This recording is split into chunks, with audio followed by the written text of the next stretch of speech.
Só vamos à parte 2, aqui uma parte um pouquinho mais longa, tá? É em relação aos tipos, tá? Quais são os tipos de aprendizado, os modos de aprendizado.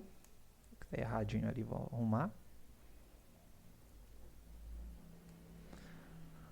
Tá? Quais são os paradigmas de aprendizado, ou seja, quais características são comuns a um conjunto de algoritmos aí para aprender, para apresentar o conhecimento aprendido, tá? Algumas definições de aprendizado de máquina que a gente vai utilizar no decorrer aí, algumas questões relevantes ao aprendizado de máquina, tá? É, a literatura em geral, tá? Ela divide os tipos de aprendizado em três tipos, tá? Aqui eu coloquei quatro tipos, que é que é uma quase uma mescla de dois tipos, tá? Mas normalmente são três, tem gente que coloca esses quatro tipos básicos de aprendizado, tá? Então, quando é três, é o supervisionado, o não supervisionado e o por reforço, tá?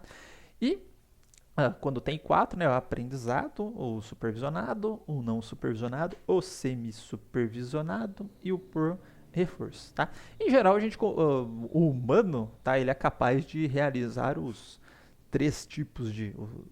quatro tipos de aprendizado, tá? Bom, no aprendizado supervisionado, tá?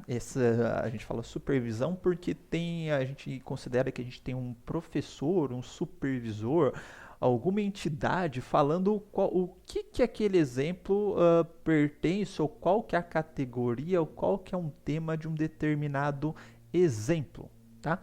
Uh, então, por exemplo, se eu tenho o exemplo do spam no spam, então tem que ter, se eu for executar um aprendizado supervisionado, eu tenho que ter lá alguém pegando aquele e-mail, que é representado por esse X aqui, e dando a resposta, colocando um outro atributo falando o que aquele e-mail é, um spam ou no spam.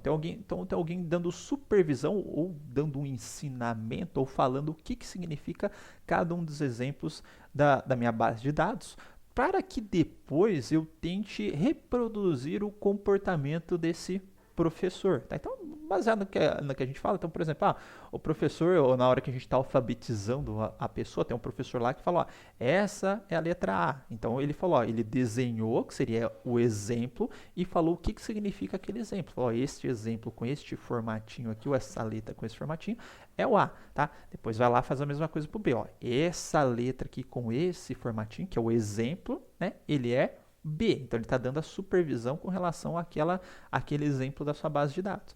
E vai fazendo isso. E aí você vai aprendendo, conforme ele vai te dando esses exemplos, né? Você vai fazendo esta associação e imitando o comportamento do professor, no sentido que a hora que uma pessoa desenhar um A para você, perguntar o que é, aí você vai tentar, pô, meu professor falou aqui com essa característica é o A, então você vai responder como sendo o A.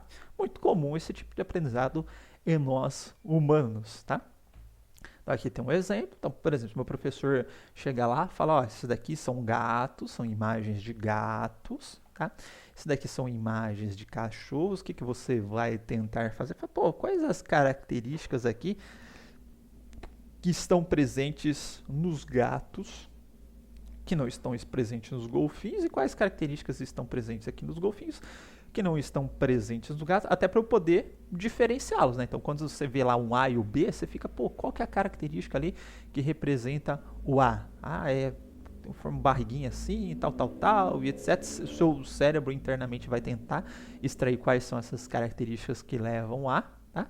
E quais características que levam ao B. E se tem algo que é muito parecido, tá? Então, o B e o D, por exemplo. Tá? O B, aí você vai aprender, pô, o que difere o B do D? Bom, só a barrinha não é. Então, ele tem aquela barriguinha ali que serve para aquele cortinho no meio que serve para diferenciar o B e do D. Você vai aprender também a fazer essa extração de quais características aparecem em um que não aparecem no outro também, caso tenha algo muito parecido. Tá? Então, uma vez que o meu professor chegou aqui e falou, isso daqui são imagens de gatos, isso daqui são imagens de golfinhos, tá?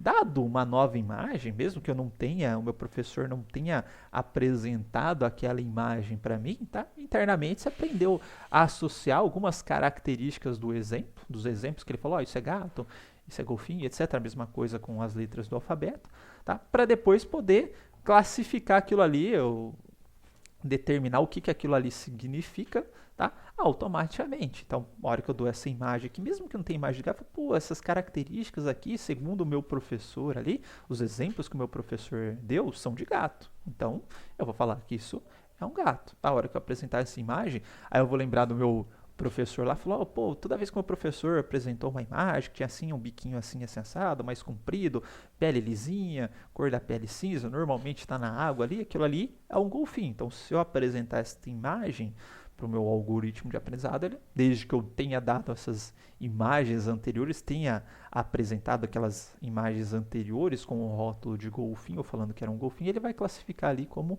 golfinho também. Tá? Então, esse é o tipo de aprendizado supervisionado. Então, qual que é a característica dele? Na hora que o meu algoritmo está aprendendo, eu vou dar os exemplos e vou falar o que são aqueles exemplos, o que significa aqueles exemplos. Tá? De forma que, dado o novo exemplo, eu vou, por exemplo, tá, falar, ó, esse exemplo é gato, esse exemplo é cachorro, com base naqueles exemplos e rótulos que o meu professor me falou. Tá? No caso, a gente tem também o aprendizado não supervisionado, tá? Então, no não supervisionado, ao contrário do supervisionado, a gente não tem um professor falando, ó, isso significa tal coisa, isso daqui significa tal coisa, enfim, não tem essa supervisão a respeito dos meus exemplos, mas eu continuo tendo os exemplos na base de dados. E o que esse algoritmo não supervisionado é capaz de fazer se eu não tenho esses exemplos, tá? Ele vai procurar encontrar padrões aí nesses dados que, por exemplo, diferem um conjunto de objetos de outro conjunto de objetos, ou correlações estatísticas nesses dados. Falar, nesse conjunto de dados sempre está aparecendo uma relação entre determinados tipos de atributos ou valores de atributos, tá? E isso pode ser útil em muitas situações, tá? Então, por exemplo, eu quero fazer recomendação de produtos. Eu não preciso do professor me falando, falar, fulano de tal comprou isso e comprou aquilo. Não, eu vou coletando quais produtos os meus usuários estão comprando. Eu consigo fazer uma correlação entre um produto A e um produto B que sempre é comprado no meu mercado. E dado que o meu usuário comprou um produto A, depois eu vou recomendar um produto B. Então, eu consigo fazer esse aprendizado, mesmo que eu não tenha dados. Tá? Além disso, vamos pensar que na hora que a gente está alfabetizando, está tentando aprender alguma coisa, tá? Eu vejo um conjunto de garfos, um conjunto de talheres, tá? E, não tive ninguém falando para mim, falou, isso daqui é garfo, isso daqui é talher. Mas olhando, tá? Pode estar misturado ou não, você vai perceber que existem objetos que têm características que são mais parecidas entre si e outros objetos que têm características mais parecidas entre si. Então, apesar de você não saber que aquilo ali é um garfo, que aquilo ali é um talher, você sabe que são coisas diferentes, pois eles possuem características diferentes. Tá? Então, aqui é um exemplo de aprendizado não supervisionado. Eu consigo aprender, tá? Nesse caso, por exemplo, eu consigo descobrir que isso é o mesmo conceito. Isso é o mesmo conceito. Esses conceitos eles são diferentes, tá? Mas mesmo se alguém tem falando o que significa esse conceito para mim, eu sei que são conceitos diferentes. Eu consigo aprender que são coisas diferentes observando isso daí. Tá? Então, a hora que eu estou aprendendo, né, eu vou vendo essas imagens e falo, pô, essas imagens aqui têm coisas parecidas, tem essa orelhinha aqui, etc. Coisas que não acontecem nessas imagens. Nessas imagens aqui, por exemplo, tem esse biquinho comprido aqui, pele lisinha, coisas que não acontecem nessas imagens. Então, consigo aprender que são coisas diferentes. Mas não necessariamente eu vou falar que é gato, que é golfinho, etc. Só que são coisas diferentes. Né? A gente tem um meio termo aí, que é o do aprendizado semi-supervisionado, tá? No quais eu tenho exemplos não supervisionados, tá? Que eu coloquei em cinzinha. Eu tenho alguns exemplos, tá? Que sofreram a supervisão, que eu coloquei em colorido aqui. Tá? E a gente pode fazer uso tanto desses exemplos que são rotulados, né, ou supervisionados, com os que não sofreram a supervisão, tá? De forma a aumentar o meu conjunto de treinamento, a aumentar a minha base de dados a respeito de um determinado conceito. Então, por exemplo, eu vim aqui e falei, esses caras aqui são todos gatinhos. E eu tenho imagens com características muito parecidas a essas dos gatinhos. E aí eu posso, de fato, rotular ou simular a supervisão de um ser humano nessas outras imagens aqui E nessas imagens aqui, a mesma coisa para o golfinho, de forma que no final eu posso ter todas as imagens aqui, falar, ó, todas essas imagens aqui que eram rotuladas eram de gatos, e a partir desse momento executar um algoritmo de aprendizado supervisionado, por exemplo, já que eu tenho a supervisão desses caras. Tá? E por fim, um aprendizado bastante comum, tá? A gente não usa tanto assim dentro da parte de ciência de dados, que é um pouco o foco da disciplina, mas muito utilizado na vida real, que é o aprendizado por reforço. Tá? O que seria o aprendizado por reforço? Se você pensar na sua infância, se você faz alguma coisa errada, por exemplo, você toma uma chinelada, o que você vai fazer? Você vai aprender a não fazer aquela coisa de novo, porque você não vai querer tomar a chinelada de novo. Tá? Se você enfia o dedo na tomada e toma um choque, tá? Você vai aprender a não enfiar o dedo na tomada de novo. Tá? Por outro lado, se você tirar na disciplina, numa disciplina, sua mãe vai chegar lá e te dar um videogame, por exemplo. Vamos exagerar, mas só para exagerar. Aí você vai falar, porra, vou tirar A de novo porque eu quero ganhar outro videogame, eu quero ganhar mais coisas, porque você teve um reforço positivo mediante uma ação, tá? O aprendizado por reforço vai bastante nessa linha, tá? A gente vai ter um algoritmo de aprendizado que ele vai tentar maximizar o reforço dele, ou seja, maximizar as recompensas, os ganhos dele. Só que isso é feito num processo de tentativa e erro. A princípio eu não tenho ninguém falando o que é certo, o que é errado a priori, tá? Porque senão seria o aprendizado supervisionado, eu já tenho uma supervisão a respeito dos meus exemplos. Tá? Mas aqui vai ser na base da tentativa e erro. Tá? Então eu faço uma iteração com o ambiente. Então vamos supor que a gente está lá num algoritmo que é para prever o valor da ação. Lá. Então eu falei que vai subir, certo? E aí vem o ambiente, que é o outro dia, né? Que eu falei que ia subir no outro dia. E o que aconteceu? Subiu ou desceu? Ah, desceu. Então eu errei. Aí eu vou ter uma punição. Tá? Por outro lado, se eu falei que ia subir e subiu, eu vou ter um reforço, vou ter uma recompensa. Tá? Então ele vai aprendendo com essa interação com o ambiente, tá? E vai aprendendo o que ele tem que fazer. Então, por exemplo, vamos supor que eu tenho um robô no labirinto, ele viu uma parede, foi em direção à parede, bateu na parede. Então toda vez que ele bate, eu dou uma punição para ele. O que vai acontecer com o passar do tempo? Ele vai aprender a não bater na parede, porque ele vai tentar maximizar as recompensas dele. Tá? Então, mais ou menos nesse sentido. Tá? Então, a gente tem um agente aqui, pode ser um robozinho, pode ser uma função, uma fórmula matemática para fazer predição e tem alguns parâmetros nela que eu tenho que aprender. Tá? Pode ser um jogador de damas, por exemplo. Aí ele vai fazer uma ação, tá? Num tempo T, aí vai vir o ambiente e vai falar, pô, você acertou, você errou, ou você ganhou o jogo, que seria uma recompensa positiva. Você perdeu o jogo, enfim, tá? Você conseguiu sair do ambiente, você conseguiu fazer o movimento certo, você não bateu, por exemplo. E aí vai e com base nessas informações a gente vai dar uma recompensa para o agente aqui no próximo estado. Então ele fez uma ação no tempo T, tá? Essa ação vai gerar um novo estado, que seria o estado no tempo mais 1, e junto com esse estado eu vou informar uma recompensa também, de forma que a próxima ação a tomar, que seria a ação no tempo T mais 1, ele já considera essa informação de recorrência para tentar melhorar a sua ação. Tá? Então vamos supor que é a ação lá do robô, né? Então, por exemplo, se eu fui lá, bati na parede e tive uma recompensa negativa. Eu vou, na próxima ação, tentar bater na parede de novo. Vou tentar não bater na parede de novo. Tá? Então, com base nisso, eu vou tentar reformular a minha próxima ação. Então, esses são os tipos básicos de aprendizado. Como eu falei, o aprendizado supervisionado, não supervisionado por reforço. Tem gente que considera como eu o aprendizado semi-supervisionado aí também. Tá? A gente também tem os modos de aprendizado. Tá? A gente tem o modo estático ou não incremental, ou ainda em batch, tá? Que a gente considera que todo o nosso conjunto de treinamento, tá? Os dados que eu vou utilizar para aprender, eles estão presentes no momento do treinamento, tá? Ou que, a princípio, eu posso ter dados chegando ao longo do tempo. Por exemplo, para lá que eu estou no meu filtro de spam ou não spam. Eu tenho lá um conjuntinho lá, sei lá, 10 e-mails de spam e 10 e-mails de spam. Ok, eu vou aprender com esses 10, pronto, acabou, tá? Não vou considerar mais exemplos ao longo do tempo. ou conforme o usuário vai clicando ali no spam, eu vou atualizando esse meu filtro de spam.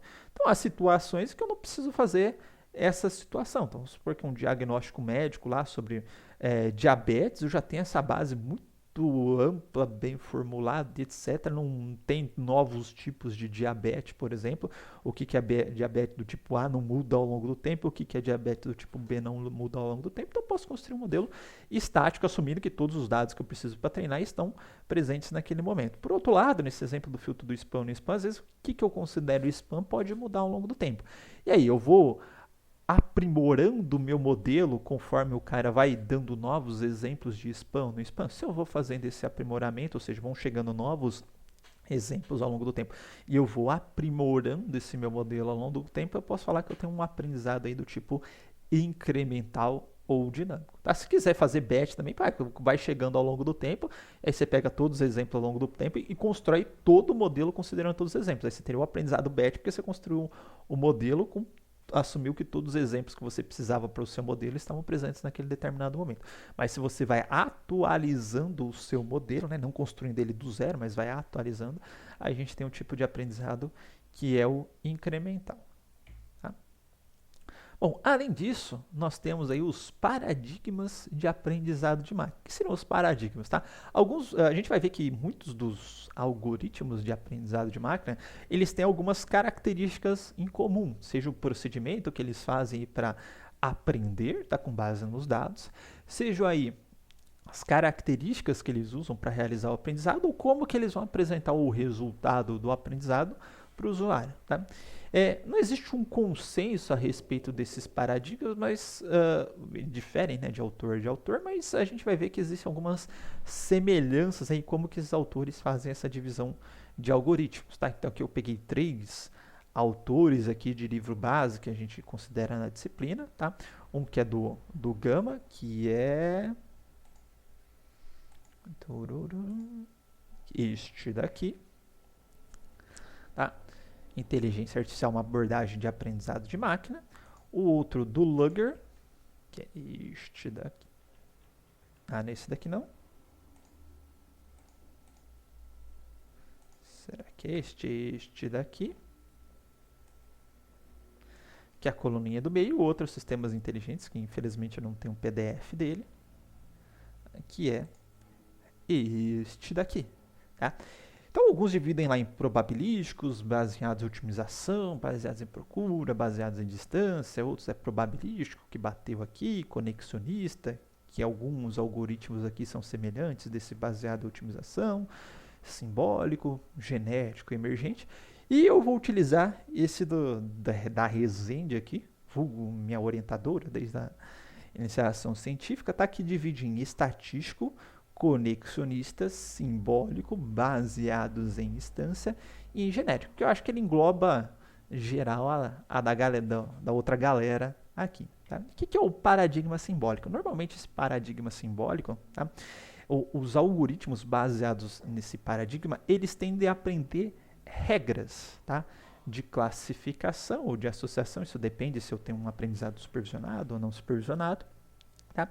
E essas regras são dadas no formato de símbolos, tá? Do tipo A leva a B ou if then else, né? Que são coisas bastante fáceis de serem interpretadas. Então, por exemplo, tá? Se eu tenho uma árvore de decisão, que é do paradigma simbólico, e aí eu tenho lá temperatura corporal fria, então não mamífero. Se temperatura corporal é quente e realiza parto, então se sim, né, ele é mamífero, e se a temperatura corporal é quente, mas ele não realiza parto, ele não dá a luz, né, bota um ovo, por exemplo, né, ele é não mamífero, tá? Então eu tenho um algoritmo aqui que ele expressa o conhecimento que ele fez com base em regras, tá? Regrinhas muito simples, ou ainda, ó, isso no formato de árvore, mas no formato direto em regras, né?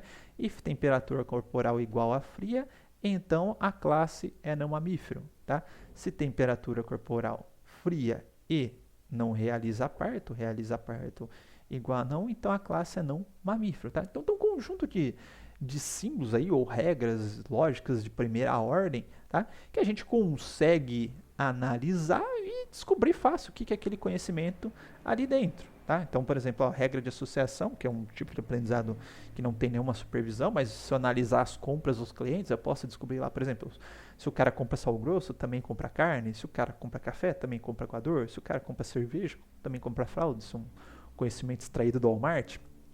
Se o cara compra refrigerante, ele também compra salgadinho, tá? Então, eu consigo analisar essas regras aqui, tá? Interpretar rapidamente. Então, isso é uma característica do aprendizado simbólico. Além dele ter esse aprendizado do tipo regra, um símbolo do tipo A implica B, a gente consegue interpretar ele muito facilmente. Tá?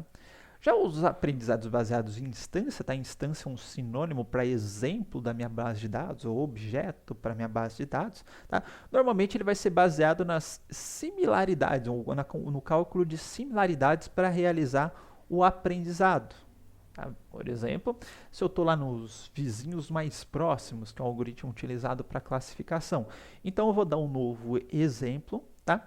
E eu vou descobrir quais são os exemplos mais próximos na minha base de dados. Tá? E aí, com base nos exemplos mais próximos, ou nas instâncias mais próximas, é que eu vou classificar esse cara. Então, estou aprendendo com base nas minhas outras instâncias, não induzir regra, nada. Eu simplesmente estou considerando os próprios exemplos, as próprias instâncias do meu conjunto de dados para realizar o aprendizado. E na hora, se por acaso você quiser explicar o porquê você classificou esse cara aqui como triângulozinho, você mostra as instâncias para explicar. Falou, os exemplos mais próximos também são triângulozinho desse cara aqui, só tinha um quadradinho, então vou classificar dessa forma. Ou ainda, se eu quero fazer o agrupamento de dados, tá? Então tem pontos de dados ali, ou exemplos, ou instâncias do meu conjunto de dados, pensando naquele exemplo lá do gato e do golfinho, né, das imagens do gato e do golfinho, tá? Eu posso classificar esses dados, como que eu estou agrupando esses dados, perdão, tá? Com base nas similaridades entre eles. Então, eu falo, tem um grupo de pontos aqui que eles são muito similares ou muito próximos entre si e bastante dissimilares ou bem distantes aqui, tá? Ou pouco similares a esses outros grupinhos de pontos aqui. Então, provavelmente isso daqui vai ser um grupo e isso daqui vai ser um grupo. E se eu quiser explicar para o usuário quais são os grupos de pontos que eu obtive, tá? Então, por exemplo, eu dei as imagens lá e eu quero explicar quais são os grupos de imagens que eu tenho na minha base de dados, ou quais são os grupos de clientes, os perfis de clientes que eu tenho aqui na minha empresa. Tá? Eu vou pegar ou um ponto, tá, representativo, normalmente próximo ao ponto central do meu conjunto de dados, e exibir aquele ponto ou criar um ponto fictício, que seria a média desses exemplos aqui de cada grupo, e exibir esse ponto correspondente à média. Tá? Normalmente esse ponto correspondente à média pode não existir no meu conjunto de dados, pode ser um ponto inédito, mas que ele sumariza, vamos assim dizer, o meu conjunto de dados. Então é um paradigma baseado em instância. O outro paradigma que a gente tem é o estatístico. Então, se vocês lembrarem lá da estatística, você tem lá as distribuições de probabilidade, teorema de Bayes, algoritmos de regressão. Então, vai utilizar todos aqueles recursos estatísticos aqui dentro do aprendizado de máquina. Então, a gente vai analisar o nosso conjunto de dados e vai tentar descobrir quais as distribuições dos atributos que levam para uma determinada classe. Eu vou tentar extrair um modelo, ou computar quais... assumir que o meu modelo tem uma distribuição gaussiana, que o meu conjunto de dados tem uma distribuição multinomial, enfim, tá? Ou ainda eu vou tentar descobrir quais são os parâmetros para uma regressão logística analisando esse conjunto, para uma regressão ou regressão logística analisando esse conjunto de dados, tá? Então, utilizando recursos estatísticos, tá? E para fazer o aprendizado de máquina, e esses modelos estatísticos eles são inferidos ou são ajustados, tá? Com base nos nossos exemplos, e se tiver categoria, com base nas categorias dos exemplos também. Tá? Então esse é o paradigma estatístico. Então a gente pode fazer uso, ou vai fazer uso do teorema de Bayes, a gente pode utilizar algoritmos de regressão aqui para fazer separação dos dados entre as classes, ou para interpolar dados aqui, caso eu queira fazer uma previsão numérica mais para frente. Enfim, vamos utilizar recursos estatísticos. Nós temos também o paradigma conexionista, que aqui ele faz alusão as redes neurais, que são neurônios conectados aqui com neurônios das camadas posteriores, que recebem conexões de neurônios de camadas anteriores, forjando um conjunto de neurônios interconectados entre si. Tá? Então, aqui ele separa isso como paradigma conexionista. Outros autores eles separam essa parte das redes neurais aqui como baseados em otimização, que está aqui. Tá? Outros colocam sempre como conexionista. Otimização é porque dentro dessa mar de neurônios interconectados, eles vão ter um processo de otimização para realizar o aprendizado de máquina. Mas alguns separam ele à parte aqui como algoritmo conexionista. Nós temos também, por que não, o nosso algoritmo genético aqui novamente, tá? Que utilizando os mesmos conceitos que a gente viu de busca local lá, de população, seleção, mutação e o crossover, tá?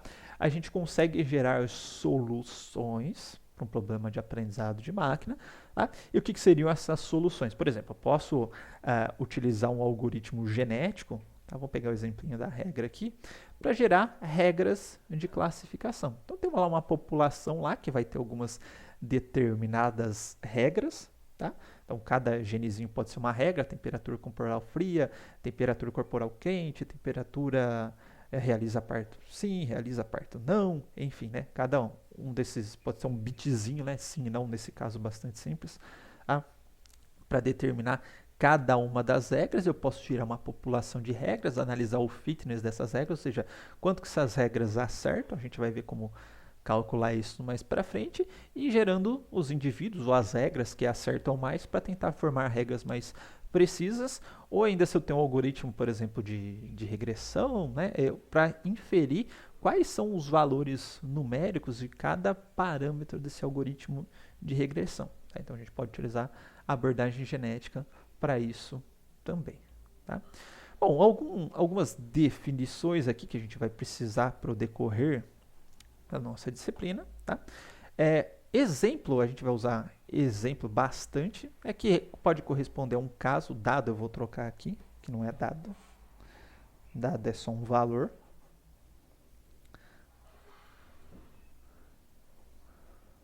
Pode responder um caso, um registro, uma instância, um objeto. Seria como, por exemplo, se eu tenho lá um registro de um cliente, tá? Qual que é o nome dele, qual que é a idade dele, qual que é o salário, o número de filhos, o endereço, e etc. que eu tiver lá. Aquela linhazinha que representa o cliente, tá? Vai ser um exemplo. Se eu tiver um texto, tá? O meu texto, se eu tiver uma linhazinha para representar um texto, uma entradinha no meu conjunto de dados para representar o texto, ele vai ser um exemplo, tá? Se eu tenho um rosto de uma pessoa lá, que eu vou utilizar aquele rosto como entrada para o meu algoritmo de treinamento, aquilo ali vai ser um exemplo também, tá? E também tem um conceito de atributo, tá? Que vai descrever dos itens aqui que eu vou utilizar para descrever um atributo. Então, por exemplo, no caso da pessoa, eu posso utilizar um atributo lá, altura pessoa, posso utilizar um atributo para descrever o peso da pessoa. Então, dentro do exemplo da pessoa, eu vou ter os vários atributos que descrevem a pessoa. Tá? Quando eu tenho um atributo aí que eu sofri supervisão, né? Então, por exemplo, eu tenho uma imagem lá, falei, essa imagem é do gato. Aí eu vou ter um atributo especial ali naquele meu exemplo. Né? Normalmente a gente coloca como outro atributo que vai falar, ó, esse exemplo aqui, ele é da categoria gato. Então, quando eu dei esta supervisão, a gente vai ter esse atributo meta ou atributo alvo, tá? Que é aquele atributo onde eu vou armazenar a supervisão caso eu esteja realizando o aprendizado supervisionado ou semi-supervisionado. Tá? O bias, tá? Chamado o bias de aprendizado, tá? Refere-se à característica que o algoritmo vai ter, tá? Para realizar o aprendizado de máquina. Já vou mostrar para vocês, mas diferentes algoritmos eles têm diferentes bias de aprendizado. Tá? Então isso pode levar a resultados diferentes. A gente vai ter o conjunto de treinamento, que são os exemplos que eu vou fornecer para o algoritmo aprender. Tá? E eu vou ter o conjunto de teste, que são os exemplos que eu posso utilizar para avaliar o algoritmo. Quando a gente está trabalhando com tarefas normalmente preditivas, que a gente vai ver que eu quero predizer um rótulo de um exemplo, então, por exemplo, essa imagem aqui é de gato ou não é de gato, tá? o valor da ação, qual que vai ser o valor da ação amanhã, e etc. Normalmente a gente já tem um conjunto de exemplos rotulados, né? Então, por exemplo, eu tenho um conjunto de imagens de gato, tá? Conjunto de imagens de golfinho. Aí o que eu faço? Eu separo uma parcela desses exemplos que eu já tenho rótulo, tá? Realizo o aprendizado na outra parcela, tá? Que seria um conjunto de treinamento, e depois eu vou utilizar esse conjunto de testes para avaliar o meu algoritmo. Então eu falo, ó, treinei lá meu classificador de imagens de gatos e golfinhos, quero saber o quão bom ele é. Tá? Aí eu pego esses exemplos que eu não mostrei para o meu algoritmo e que eu já sei qual que deve ser a resposta correta deles, apresento e comparo a resposta. Então, apresento uma imagem de gatinho. Ele acertou? Ele falou que é gatinho? Beleza, acerto o meu algoritmo. Eu apresentei um gatinho, ele falou que é golfinho. Tá? Aí erro para o meu algoritmo. Apresentei um golfinho, ele falou que é golfinho. Acertou de novo. E eu vou fazendo isso. Tá? E por que eu não testo no próprio conjunto, pego todos esses dados e uso para treinar e para avaliar? Tá? Porque é muito simples no meu algoritmo acertar para coisas que ele já viu. Tá? Por exemplo, vamos supor que eu quero classificar lá clientes que deixam minha empresa e que não deixam. Se eu simplesmente tiver um BD que armazena esses exemplos, tá? Eu vou para cada exemplo que eu quero testar, eu só faço um query no meu BD, ele vai retornar o mesmo exemplo para mim, eu verifico qual que é a classe daquele exemplo. Então é muito fácil eu acertar para coisas que eu já vi, mas na prática, será que a hora que chegar um novo cliente para mim, ele vai ter as mesmas características iguais àquelas que eu tenho armazenado na minha base de dados? A hora que chegar um novo exemplo, uma nova imagem de gatinho, será que eu vou ter uma imagem extremamente idêntica àquela que eu tenho na minha base de dados? Tá? Então, para não forçar o algoritmo, não fazer com que seja muito fácil acertar na própria base de treinamento, tá? A gente tira uma parcela desses conjuntos, que a gente já sabe qual que deve ser a resposta deles, para depois avaliar esse algoritmo, até para medir qual que seria o desempenho desse algoritmo, num caso um pouco mais prático, em que podem aparecer exemplos aí que eu nunca mostrei para o meu algoritmo na frente. Então, esse conjunto de exemplos é chamado de conjunto de exemplos de teste. Tá? Bom, e outras questões relevantes aí, tá? Então, por exemplo, se eu tenho uma tarefa de aprendizado de máquina que eu quero fazer, a gente vai ver lá, eu quero categorizar as imagens, tá? Dá uma imagem lá, eu quero descobrir qual que é a classe, qual que é o rótulo, que tipo de objeto que tem naquela imagem ali. Quais algoritmos eu tenho para fazer aquilo ali? Então, uma pergunta relevante, não posso simplesmente sair aplicando qualquer tipo de algoritmo, que não vai dar certo. Então, por exemplo, tem uma tarefa de classificação, eu não posso aplicar uma tarefa de associação, de agrupamento, enfim. Tá? E dentro daquela tarefa de classificação, a gente vai ter alguns algoritmos aí que são um pouquinho mais específicos, que caem nessa parte aqui de quais são os melhores algoritmos para determinados tipos de problema. Tá? Outra situação que a gente vai ver com relação aos exemplos do meu conjunto de dados, já vou mostrar no próximo exemplo. Tá? Deixa eu anotar aqui que eu mudar a ordem. Tá? E a relação do próprio conhecimento prévio do domínio, que significa, pô, eu tenho alguma estratégia já conhecida aqui para lidar com esse domínio? Por exemplo, classificação de spam. Já tem bastante trabalho sobre classificação de spam, quais são os mais spam filter, né, spam filtering, quais são mais efetivos, quais não são mais efetivos, que tipo de atributo que eu tenho que considerar, tá? Então, se eu tiver esse tipo de conhecimento, muitas vezes pode ser útil para, na parte prática do aprendizado de máquina, eu já conseguir sair na frente. Tá? A questão de exemplos, tá? Eu fiz um exemplo aqui, por exemplo, que eu tenho um exemplo da classe A, um exemplo da classe B, um exemplo azul, um exemplo laranja. Tá?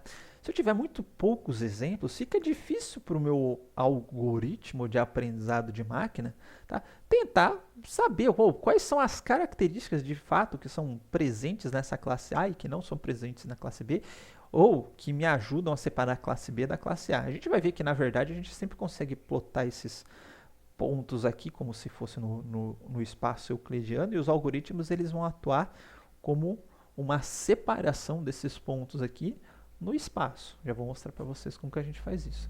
Mas a questão é, se eu tiver muitos poucos exemplos, às vezes é difícil fazer isso. Tá? Mas se eu já tiver muitos pontos, o meu algoritmo já passa a ter mais certeza a respeito do que são as características dos pontos da classe A, quais são as características dos pontos da classe B, e como eu devo separá-los. Olha, se eu tenho poucos exemplos, meu algoritmo poderia falar, é da classe azulzinha quem está daqui para cá, e aqui da classe laranjinha quem está daqui para lá. Mas se eu já tenho mais mais pontos do outro lado, o algoritmo passa a ter um pouco mais certeza ou vai aprender bem melhor, tá? O que é a classe A e o que é a classe B. Então vai até aquela questão lá, ó, aumentei minha experiência, tá? Muito provavelmente esse algoritmo vai acertar mais nessa tarefa, uma vez que só com esses caras aqui, se aparecesse um pontinho aqui, por exemplo, ele ia classificar como sendo da classe B em todas essas, da classe A, desculpa, em todas as hipóteses, mas na verdade ele era da classe B aqui, ele era o laranjinha. Tá? Acho que deu uma travadinha. Ah, e além disso, tá, não existe um único modelo, tá, que vai ser melhor para todas as situações, tá, para todos os nossos problemas que a gente possa aplicar o aprendizado de máquina. Se fosse assim, estava fácil, a gente só ia ter um algoritmo dali para frente, tá, no resto da disciplina, a gente vai ver vários algoritmos, tá? Isso porque diferentes conjuntos de dados, eles podem ter diferentes características, tá? Ou diferentes aplicações podem ter diferentes características e determinados modelos de aprendizado de máquina, eles são mais adequados para determinadas situações ou bases ou problemas do que outros, tá? Então, por exemplo, para o mesmo problema, para o mesmo conjunto de dados, tá? Eu posso ter um modelo que ele vai separar os dados de uma categoria de outra categoria, se for a classificação, tá?